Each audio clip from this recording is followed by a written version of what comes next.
Pride and her confidence proceed to execute their plan to annihilate the notorious gang of kidnappers on the call for help of Val. As a princess considerate of her people, it is of utmost importance for Pride to ensure their safety. Prime Minister Gilbert manipulates Pride and Stale's age along with himself. Now the trio is around about 8. The only way to peek into the well-established gang of abductors is to be one of the abductees. Val is used as a tip for the purpose where he hands them over criminals without creating any doubt. His demand of releasing Kamet and Safek in place of the Frisians he hands over is betrayed, and his execution of special ability lures the gangsters to take him with them as well.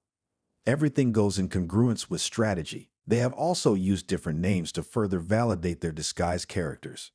The group reaches the base camp.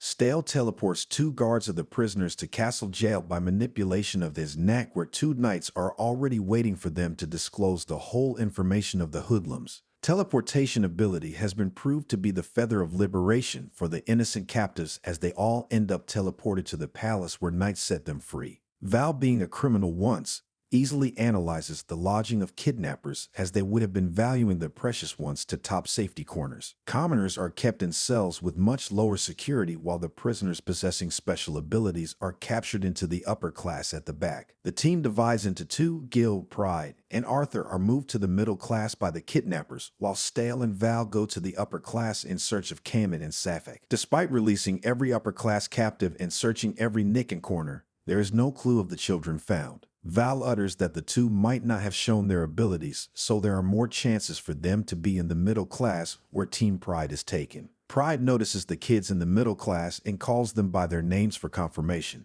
Safek's consideration of the newcomers makes her conclude Val's idiocy to trick his friends into saving them, irrespective of the already understood betrayal of the criminals. This stupidness still can't make her think wrong of Val, and she desperately asks about him.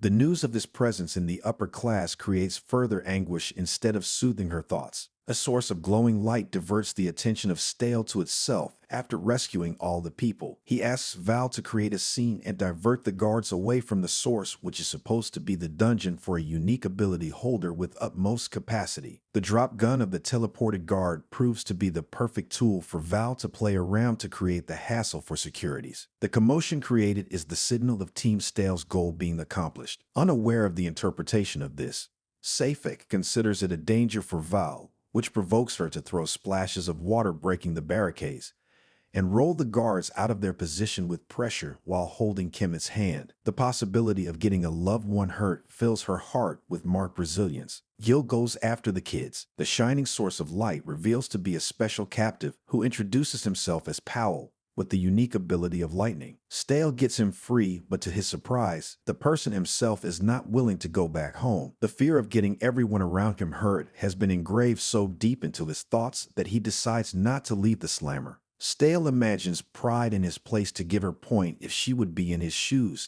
and the conclusion is nothing but to give a hand to help and set his people free regardless of the situation. Powell, still coming to grips with his knack, is not proficient in it, and this results in severely hurting Stale with the charge raised. Despite the agonizing consequences of coming close to Powell, Stale does not give up and relates with him. He ensures the apprehension of his feelings and how hard his life would have been in Frisia, as he has gone through the same phase before. Pride helps him overcome this. His confidence in Pride to make the kingdom a better place for people possessing special abilities like Powell convinces the boy to put up with him, and he allows him to set him free. A dazzling starry night waits for the moment, as if the universe has been waiting to pay its welcome gesture to Powell. Mutilated Stale fails to remain in his senses and becomes unconscious at the spot where the guards find him. Val is also captured soon. In guidance of the information collected by the teleported patrols, knights arrive at the place. Half of them are ordered to rescue people, while the others have the duty of exterminating the gang. Gil reaches the place where the leader has held Team Stale captive and informs about the knights' arrival. The confused feelings of fear are evident by their pale skin and widened eyes, as they were not expecting them to be there. The gang head pours out his frustration by firing on Gil, which infuriates Arthur, who has just arrived while carrying little Pride. He hands her over to Captain Allen, and an effective blow of his dagger leaves its mark on the leader's arm. Soon Arthur gets his guard down when the leader clasps Val by his special ability to use the iron chain. The situation triggers Pride to transform into her element, and she slashes the iron chain as well as bullets approaching her. but she does not want to dirty her hands with the leader's blood. So she orders Captain Allen to clear up the mess and kill him. The whole group is being annihilated. A loud bang draws everyone's attention and they run outside. There is the news that two kids, a 10-year-old girl and a 3-year-old boy, have jumped into one of the caves. This dries Val's throat as he suspects them to be Safek and Kamet. Safek is safe, but little Kamet is buried in the pile of debris. As the crowd enters the cave, it begins to fall down, and so as a result, Pride prefers others' safety over one and orders them to evacuate. Only Arthur and Pride accompany Val. Overwhelmed by the sentiments, Val is unable to move the rocks under which Kamet is supposed to be. He impatiently starts to move the pile with his hands. A sigh of relief is exhaled by him at the moment as he catches the sight of Kamet present under the mound, but the other moment of realization to be unable to reach him turns him edgy again. His compulsion to filthy contract and appeal to Pride for not making any order in the situation he is facing stimulates her to leave him alone, so that he can focus more on Kamet. Abiding by her order, he sends the duo outside and walls off himself while keeping Kamet's face in his eye. Pondering upon Kamet's possible special ability, Jill shares his observation as Kamet acts as an enhancer to the capabilities of the people in contact with him, giving more potent results. The hypothesis is made by observing Safek's water-splashing ability, which she is using with all her might to reach Val and release herself from Knights, but it is not even close to the expulsion of gang members with the substantial water flow she produced while holding Kamet's hand. This proves to be a ray of light in despair for Pride as she hits upon a very suitable plan if the observation proves to be accurate. She enters the cave again and orders Val from the other side of the wall to put it down and let them help him. Val explains the situation as not being changed for any betterment. Upon Pride's order, he holds Kamet's hand through the small hole, and then Pride instructs him to do something unimaginable for him. She orders him to take power of the whole cave, and more surprising than this is that he follows the order and controls every rock. He is stunned by his ability. Pride clarifies the confusion by talking about Kamet's ability to potentiate others' talent. Their combination has resulted in such gross power that it has stabilized the collapsing cave. Val moves the stone floor, giving them a thrilling ride outside the cave. Everyone is rescued, and now they can finally relax. A group of thugs has witnessed the marvelous power show up from a hot air balloon. The ability is surely impressive, but can't stop them from proceeding to follow their plan. A stack of bombs is shelled over the crowd, which creates a real emergency. In the destruction and smoke,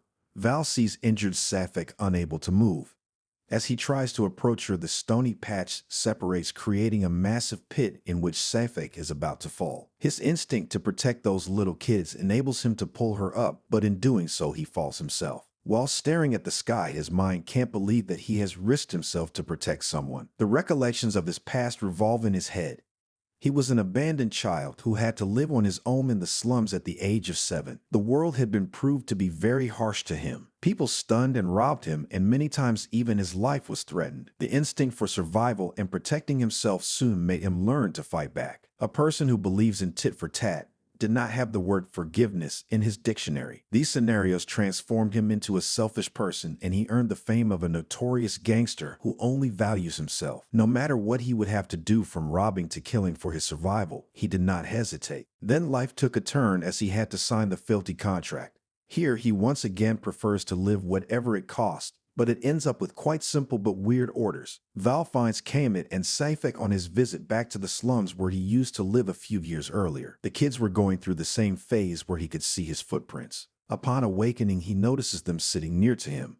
A sense of safety was the thing that attracted the kids to this cruel person with a heart of stone. He tries hard to get away from them, but the kids prove to be adamant than him. His compulsion to abide by the filthy contract gives him no chance to hurt them. Naturally, he gets used to them day by day. His small questions let them open up themselves, and he gets to know that they were not siblings. He names them Safek, meaning 7, and Kamet, meaning 3 according to their age in a foreign language. Val started to work as a laborer, and the kids tailed him without uttering a word. He teaches them about money, and the first earning they made was by selling the water using Safek's ability. He was not cleared about his affection for the kids, but they had become dear to him without his realization. A stone makes noise in the still water of their lives as their peaceful days come to an end the moment when Val witnessed the kids getting kidnapped in front of his eyes, but he could not help them or choose violence. He was bound to visit Pride when he found himself in dire need of help. It was the first time he felt love for someone other than himself. Val comes to his senses as he notices Pride has also jumped without giving a second thought. She values his people more than herself. Even if it is someone who has a record such as Val, she still embraces him with her full heart. The very moment Stale opens his eyes, his senses indicate Pride is in danger, and he immediately teleports himself to her. The two are saved by the timely help of Stale. For the first time,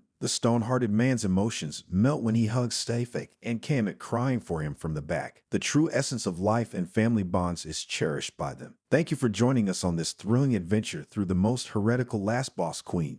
From Villainess to Savior. If you enjoyed the recap and want more exciting content like this, don't forget to like, subscribe, and hit that notification bell so you never miss out on our latest anime updates. Until next time, keep exploring new worlds and embracing your inner hero. Stay awesome, anime enthusiasts.